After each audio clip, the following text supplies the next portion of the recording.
Welcome to the Invested Teacher Podcast with Kyle Pierce, Matt Bigley, and John Orr. Get ready to be taught. We share our successes and failures encountered during our real-life lessons, learning how to build generational wealth from the ground up. Welcome, invested students, to another episode of the Invested Teacher Podcast. Let's get to it. We're going to be talking about some myths and worries about investing your money so you can feel comfortable about building your wealth just like the rich do. Fantastic. I am excited to keep digging in here. Our last episode that we had, our first ever episode, was great. I felt energized. I felt excited, leading into that recording. Not only was I excited to get this podcast off the ground and running, but then actually doing it and feeling, the conversations emerging, ideas, all of the unique perspectives that we get to bring to the table is really awesome. So, in this particular episode, we sort of want to build off of some of those myths that we were describing, the things, the stories that maybe we tell ourselves or the interpretations that we get when we listen to parents and teachers. And, again, we don't want to say it's all bad, because I think it's teachers and parents that want to make sure that we're safe.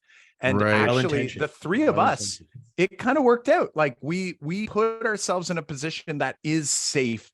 And again, I'm super thankful that we're in that position. I'm going to guess that if you're listening to this podcast, you're probably in a similar scenario where you're starting to think beyond just the safety of your day-to-day job or career or profession, whatever it is that you're doing. And you're going, maybe there's a little more to this. So again, it's not a bad thing, but we're hoping that this particular podcast is going to help stretch your thinking a little further. And guys, this topic is something that I've got to say firsthand, I definitely did this particular thing, which was, getting that down payment together, buying a house, which I know maybe some people who are listening haven't bought a house. We've got an episode coming up for you. If you have not bought a house yet, there's some strategies that maybe I might do differently if I was to do it all over again.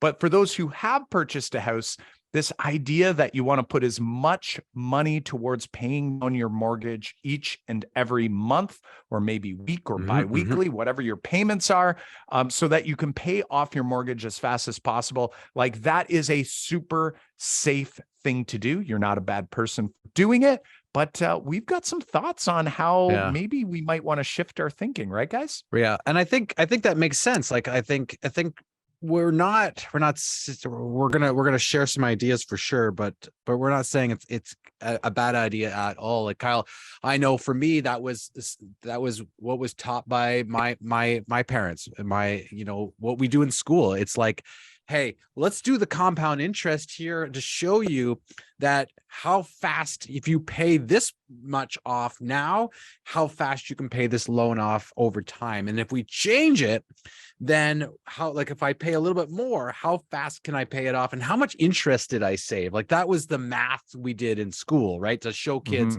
how does paying this faster affect the amount of interest you pay over the lifetime of that loan. And it was mind-blowing of how much interest you'd save by paying it off, or you paying a little bit more every month or every year. Like that makes sense. So it made sense for us to go like, hey, I want to pay my mortgage off as fast as possible so that I don't have this payment anymore. And that was for me. I could see the future down the line, right? I'm like, okay, I'm going to pay it off over this chunk of time. And then I'm going to have this wad of cash every single month to do something else. And I'll be honest here, that big chunk of cash, I always had like big visions for it, right? It was like, oh, I'm going to take that and I'm going to buy a fancier car. Or, buy the new minivan. Exactly. Yeah. Go. Right. Or I'll have enough money to like put down over here, or I'll have enough money to like, that'll be like for this thing that I've always wanted to do. I always thought about spending that money, but the first thing was to do is to like, let's pay down this thing as fast as possible so that I have access to spend more money each month. I think, John, it really resonates with me what you're saying. You guys are both math teachers, but I think the fundamental shift here for people is actually a mindset one. It's not a math equation. It's so interesting that you reminisce. Maybe you've taught this yourself before in school, and I can remember the moment where I was sitting with my wife in some real estate education seminars. And this struck me like a bolt of lightning, like to understand that there is such a thing as good debt, and to actually pay down your mortgage is a fundamental misunderstanding. It's been perpetuated, time eternal. Like this is a bedrock foundational financial principle. And to realize that could be turned upside down, turned on its head, good debt almost sounds like an oxymoron. And I feel like this was one of those superpower moments where you're like, holy smokes, my mindset shifted fundamentally in that moment. And that will be one of those seminal moments in my wealth trajectory that will forever have changed. Learning is good debt, and then proceeding to understand how to use that good debt to build wealth.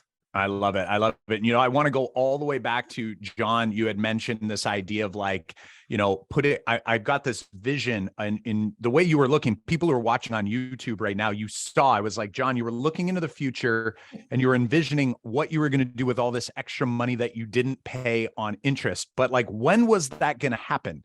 Right. Like, so it's like, sure, you're going to save this money on interest. And like 10, 15, maybe 20 years from now, you'd suddenly have maybe this extra money.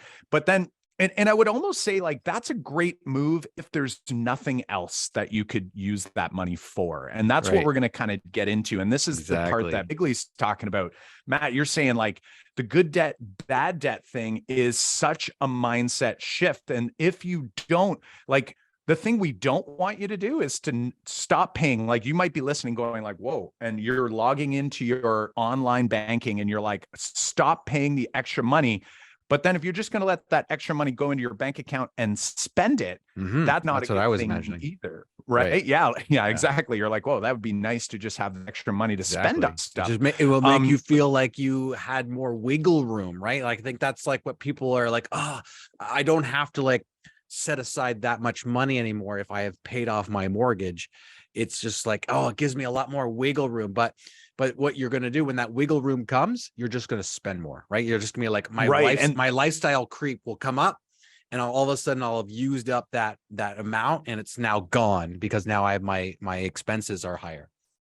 Exactly. And this is a tricky part here. So it's like, you have to have a great or a full understanding. You almost have to have that epiphany like Matt, you had at that seminar where you go, oh, this is what I'm going to do instead. Because if you don't have an instead, then, Parkinson's law is going to take over. And Parkinson's law actually began as this idea that work expands to fill the time available for its completion. But you can actually apply this law to finances as well. And that like your expenditures will actually rise to meet your income. So we don't want you to go turn off your extra mortgage payments and then just let it ride and hope everything works out better.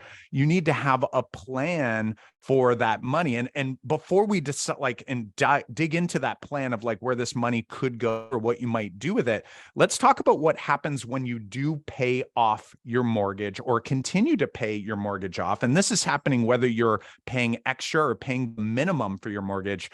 What's happening is you're creating equity in your home. And fundamentally, that is better than losing equity or not gaining equity, but it becomes dead equity, right? So if you imagine this, imagine you're in the world, and here in Canada, this isn't a thing anymore, but it used to be a thing, especially in the US, where you could literally borrow 100% of the value of a property. And you own basically none of that property, and you just start making these payments. And then each payment, a little bit of equity is being built. A little bit of that principal is being paid down, and you own more and more of the property. But here's the problem though, is when I own none of the property, or when I have none of my money invested in the property, or when I own the entire thing, meaning like there's no mortgage on the property, that property is growing at the same rate. The value, the appreciation is the exact same. So when I have put none of my money into the property, I am earning an infinite return on my money. Math teachers speak here. Like, I have no money in the property, so I am only gaining on that property. And this is what got some people into some trouble back in 2007, 2008. They got a little bit too excited on this idea. But the reality is you're gaining on no money invested. Whereas someone who has a fully paid off house, like, for example, my parents now own their home. They have all this dead equity sitting there. It is growing at the same rate that it was back when they didn't actually have any principal in that property.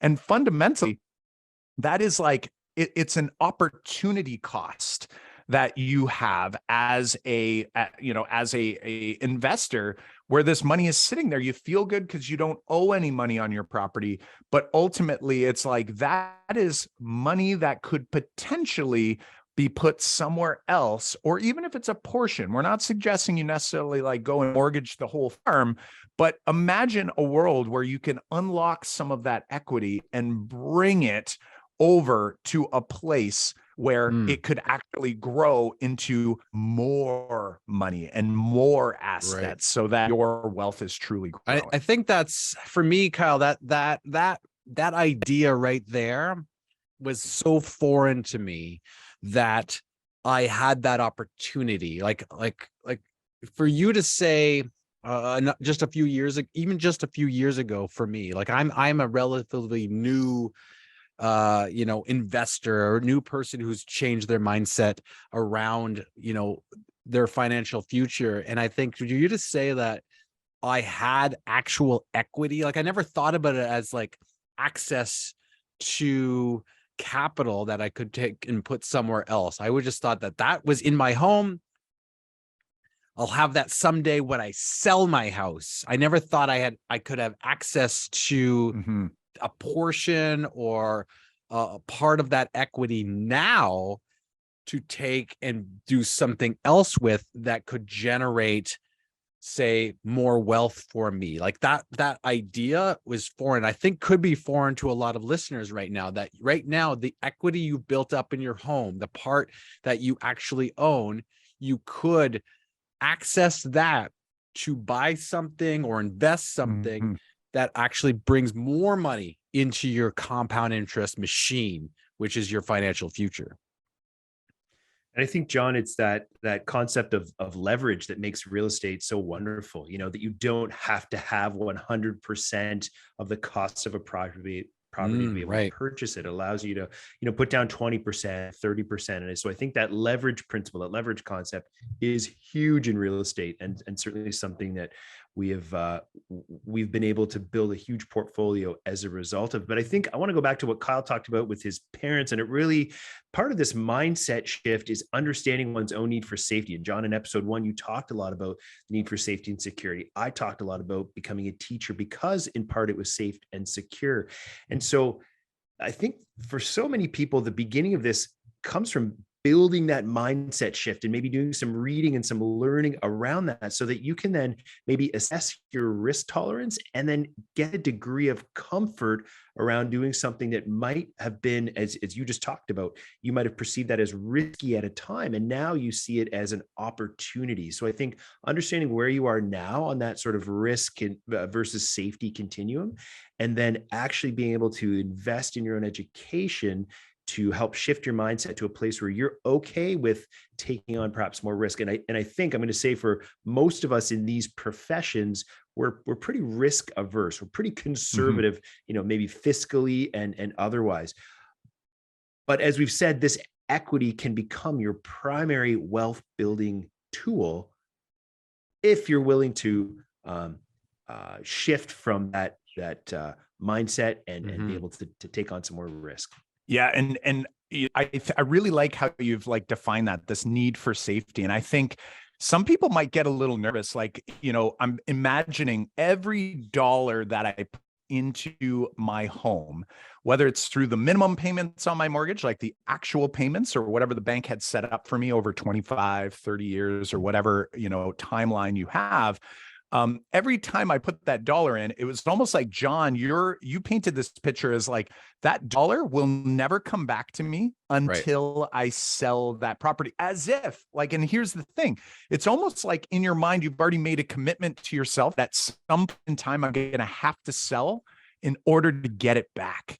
Yeah. And that's like a backwards mindset, right? Like, it's like, why do I have to sell this? And it's like this idea of downsize comes to mind. It's like, well, eventually when you retire, you have to downsize. Like, imagine a world where you were like, no, what if I just want to stay in this home for the rest of my life? Do I never get that dollar back? Is it only my kids Right. or my heirs who are going to actually benefit from this? Or maybe there's some other way.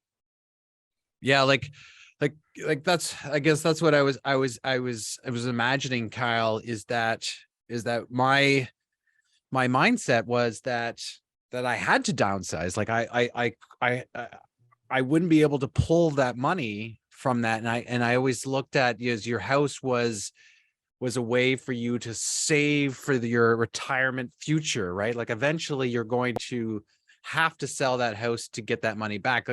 Like I never looked at it as a way for you to use it now for building more wealth. Like it was like that completely foreign idea to me. And I think you helped me with this, Kyle, and you were a big part of my mindset transition in thinking about the assets that I own currently, or the amounts that I have currently available to me. Like I never had a home equity line of credit until only a few years ago, and realizing that I by using my home equity line of credit, I could purchase another asset that generates cash flow. And that was because I think you helped me with understanding that, which was, you recommended a book a number of years ago. You said, you know what, you need to read Rich Dad, Poor Dad, from Robert Kiyosaki, which I remember thinking, I've heard of that book. Like I've heard of that title, but until I read that book, it spoke to me so clearly, because how that book is written, Robert talks about having his real dad, which what he called his poor dad, always told him, pay down your mortgage, make sure you have your pension, make sure you're not taking a risk, make sure that you follow this pathway that I think a lot of us follow. And then compared that to, he called his rich dad, which was a dad that he had his friend who always was more of an entrepreneur, someone who bought assets, said, like, let's put our money into assets that help produce cash flow, and so that it can help buy other assets. Like that was what changed my mindset about using my equity in my home to make safe investments. Like it is such a no-brainer after I read that book to go, look, I've got this equity in my home, which is going to appreciate in value.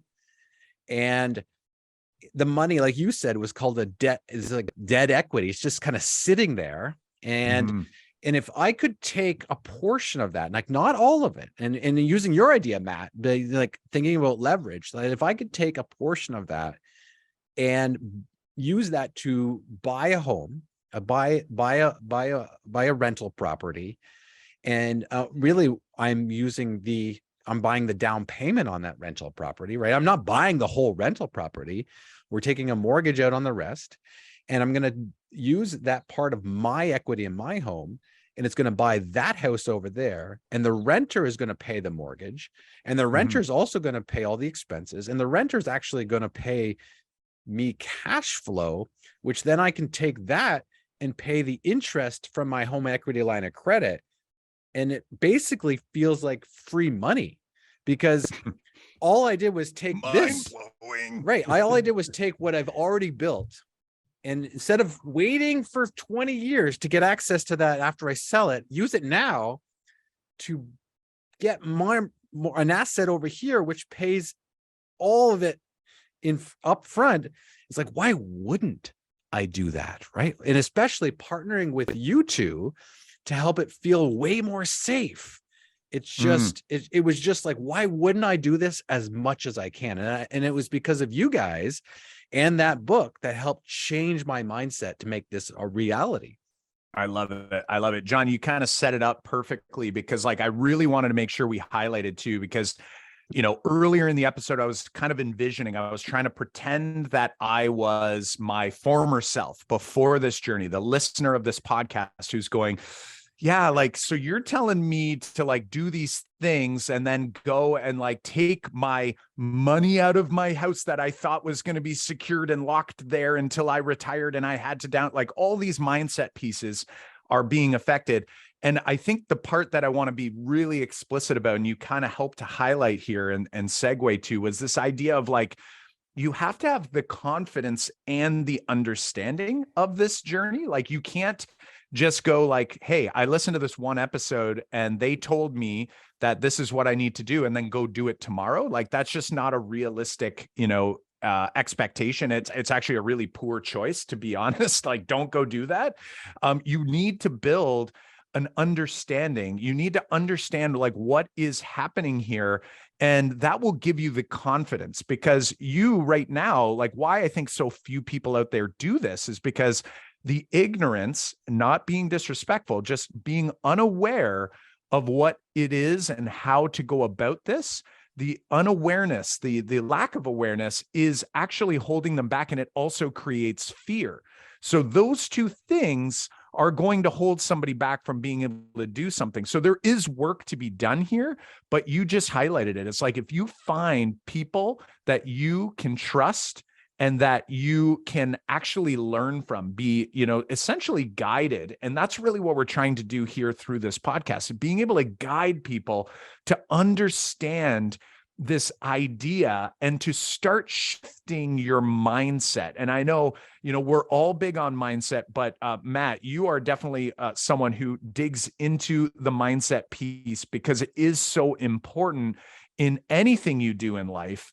Tell us a little bit more about like why mindset, and then like where might somebody go to start maybe working on the mindset? Because it's almost like without shifting your mindset, it's really hard to do any of this learning. Like, you have to start shifting mindset, and then the learning will start to become easier, I think, anyway. What are your thoughts on that? Yeah, I can't emphasize, and I can't agree enough just how much and how important it is to build the right mindset even before you start trying these tactics out. Because if you don't have the right mindset at the first hint of a challenge or a problem or whatever it might be, you're going to exit, you're going to get scared, you're going to parachute yourself out of there. So building that mindset, and it's something I'm constantly doing, even now, years and years into our investing journey, always revisiting, rereading, re-educating myself on mindset. So it begins with mindset before it begins with tactics. And that's why I'm stressing this so much.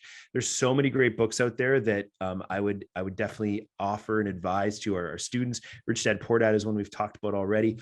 Probably my favorite money mindset book of all time. I literally buy this book for people all the time. I just gave it to my video guy at the real estate brokerage last week, and he was talking about money and about maybe some of his holdups about money. I was like, I'm going to buy you this book. I just bought it for someone I leased commercial space to, who's got this hair salon empire that she's building. It's called "You Are a Badass at Making Money" by this woman named Jen Sincero. I'm literally rereading it right now over the Christmas break. There are so many great exercises in there to help you unpack all the weird stuff you think about money. It's like money actually is totally neutral, but as humans, we give it all these connotations, many of it negative. If someone enjoys making money, well, all of a sudden we see them as greedy, or we give them some kind of a negative connotation on that. So I love how this unpacks, demystifies, and breaks down both our personal hangups on money, and then how society has got this kind of screwed up, messed up way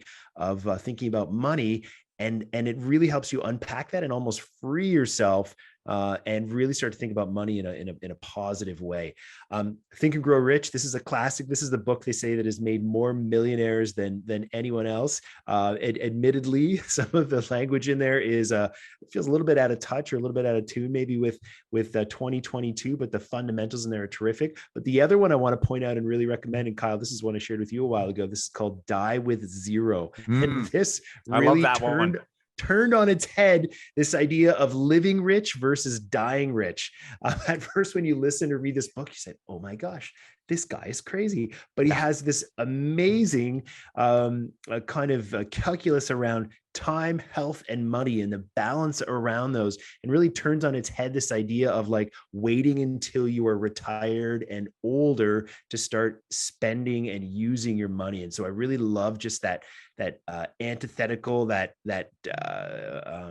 turning that idea upside down that most of us have. This is exactly what we're talking about, how we're conditioned and taught to think about money and when it's okay to start to spend that and use that. I love that book. Die with Zero is one that will have you both scratching your head and asking yourself a lot of deep questions about your perceptions of money.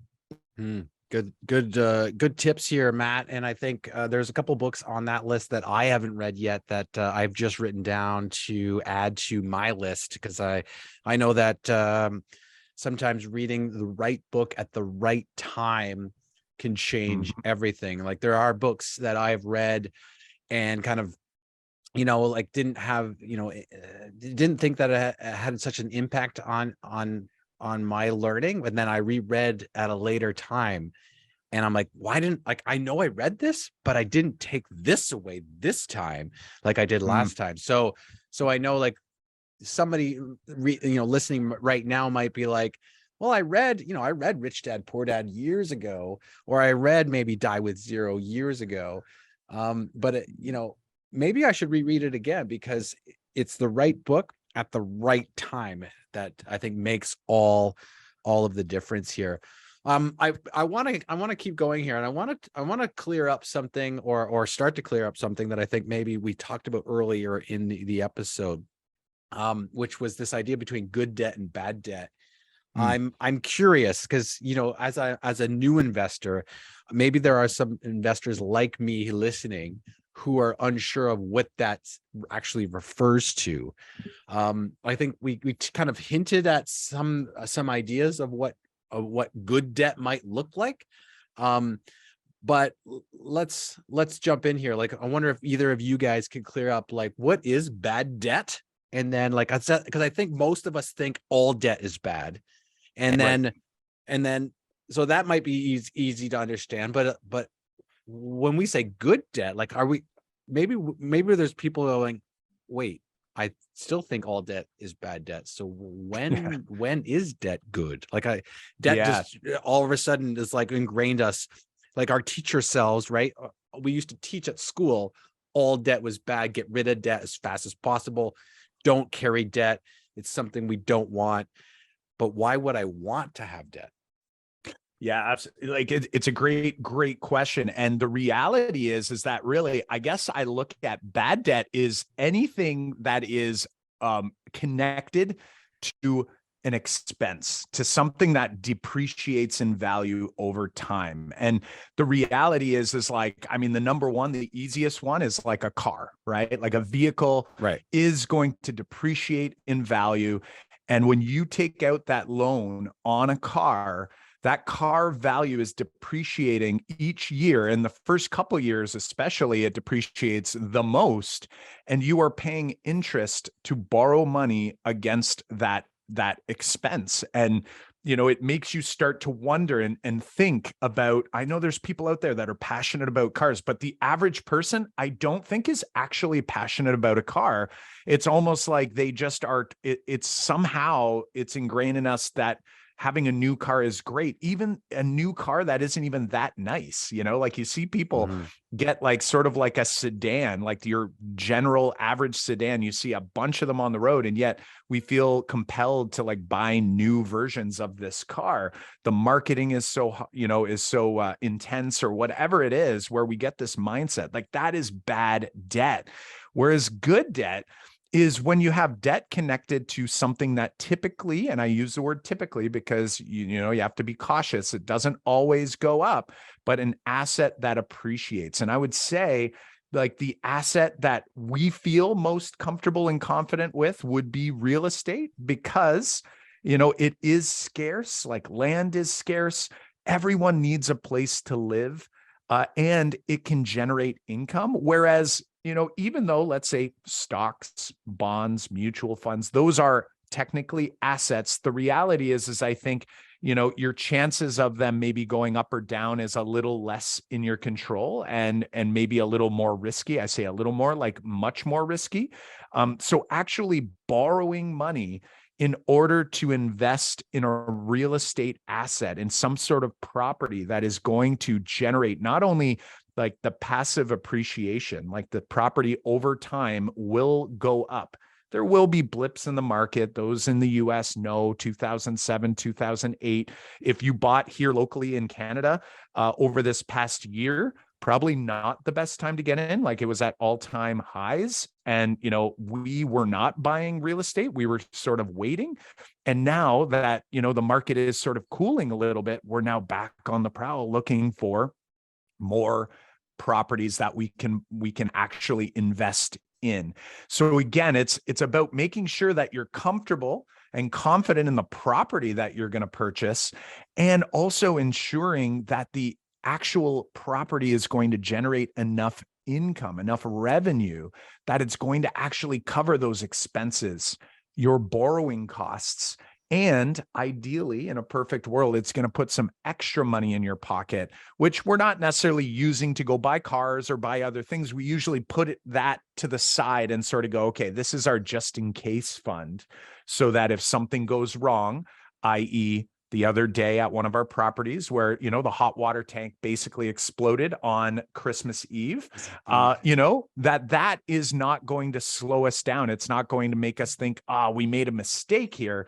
It's a blip in the road, and this extra cash that's sitting on the side is ready to kind of come into action and be deployed. So the reality is for us, it's like really real estate is sort of the thing, maybe a business as well. If you know business, like the business that you're investing in very well, then sure, you could also take out a loan in order to purchase or to fund a business. However, again, from a safety perspective, from the fact that everyone needs a place to live, that real estate in general over the long run appreciates in value, or at least, stays in line with inflation, it is such a great bet in order to be able to leverage and maximize each dollar that you're going to put into your wealth building strategy, so that it can go as far and as wide as it possibly can. Kyle, thanks so much. You had so many great ideas there to share about real estate in particular. I mean, this is a big, big topic. One of the other things that comes to mind, in addition to the 3 ways to win with cash flow, appreciation, and mortgage paydown, it's also incredibly passive. So for all these working professionals that are thinking like they'll be the ones fixing that hot water tank on Christmas Eve, that's not the case at all. However, we could go down a major rabbit hole in talking about real estate. There's so much here to unpack. We're going to spend many future episodes doing just that. For now, though, I'd like to talk about what our big takeaways are from this episode. And John, we've talked about a lot. We've heard a lot. We've had some really great dialogue here today. What's your big takeaway? Yeah, like I think my big takeaway here is that I still think that paying down my mortgage is as fast as possible is something that I'm actively trying to do, but with the idea in mind that I do have access to this asset, which is my home, which is the equity in my home that I can use to compound my wealth, right? I can use that now without waiting to sell my home later. I can use that to say, buy an asset, buy a real estate property that's a rental, and then get those 3 benefits that you guys described and help me understand, and that can compound my wealth. So when we talked about at the beginning of this, like, should we be paying down our mortgage as fast as possible? Is that a myth? Like, I still think that we want to do that, but we don't want to think that our house is like this solitary thing that's like separate from how we can use it to build wealth. So I think my big takeaway is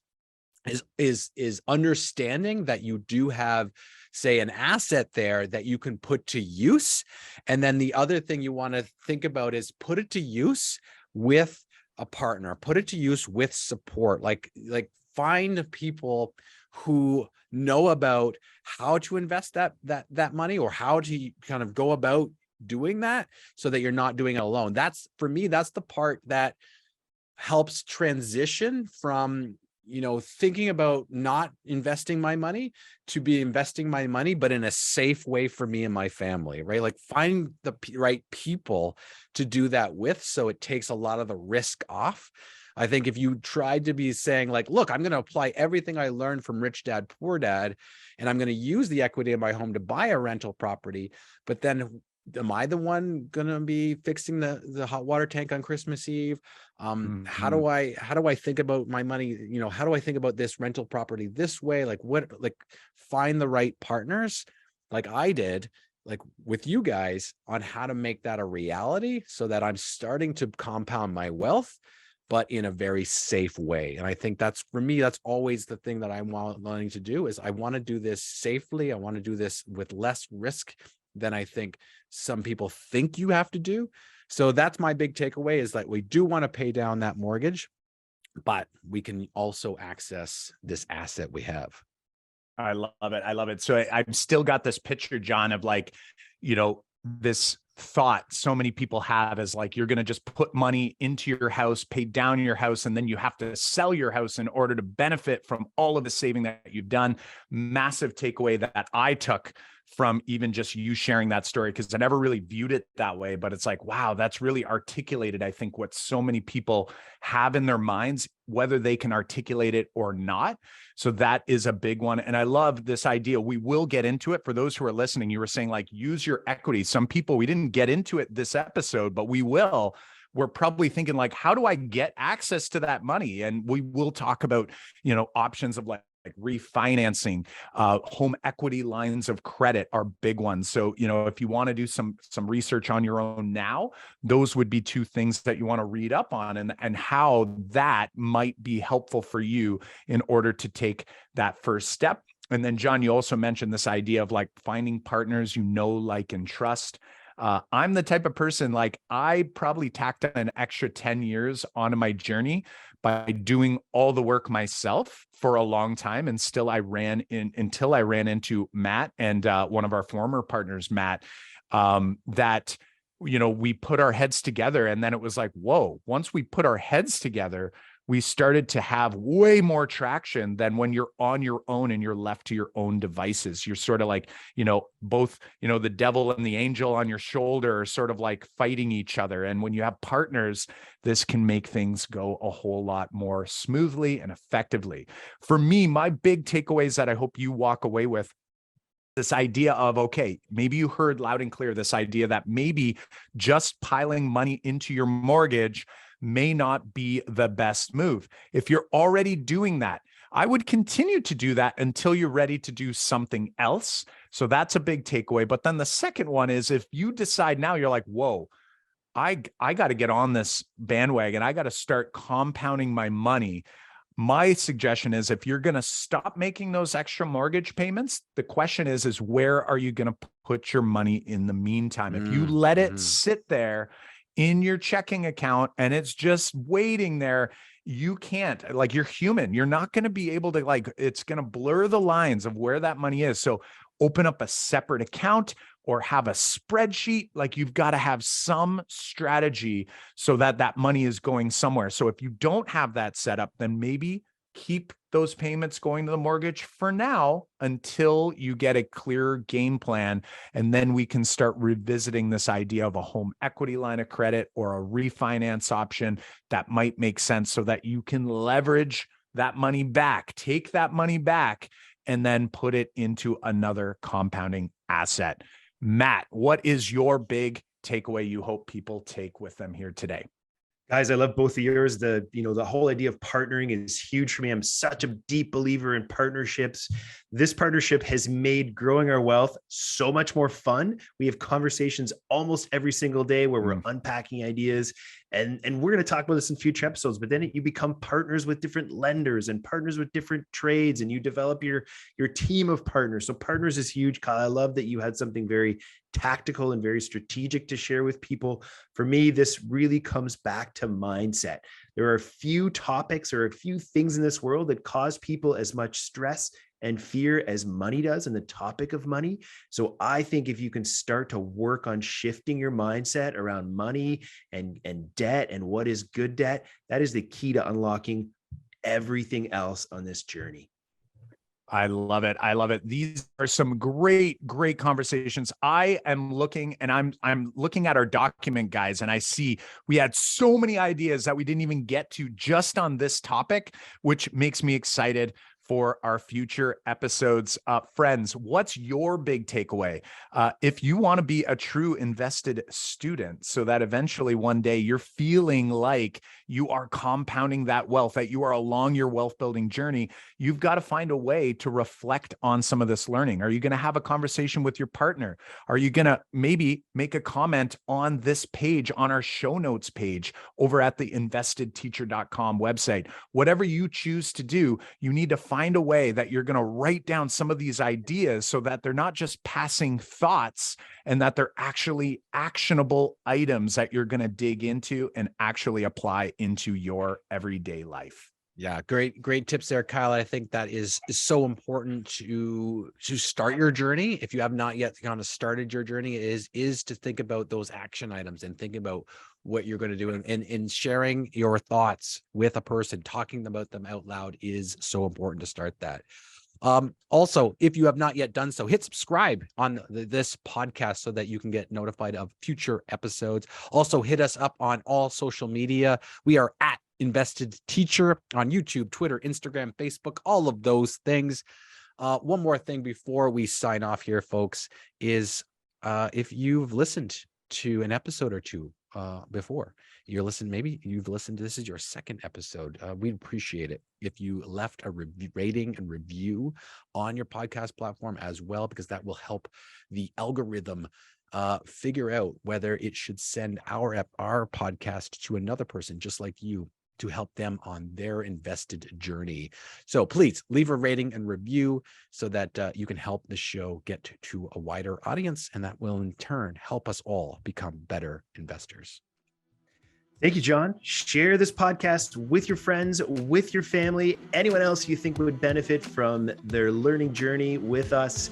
All links, resources, and transcripts from this episode can be found over on our website, investedteacher.com/episode 2.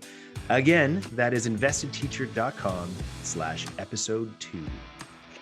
All right, our invested students, class dismissed. Woo woo.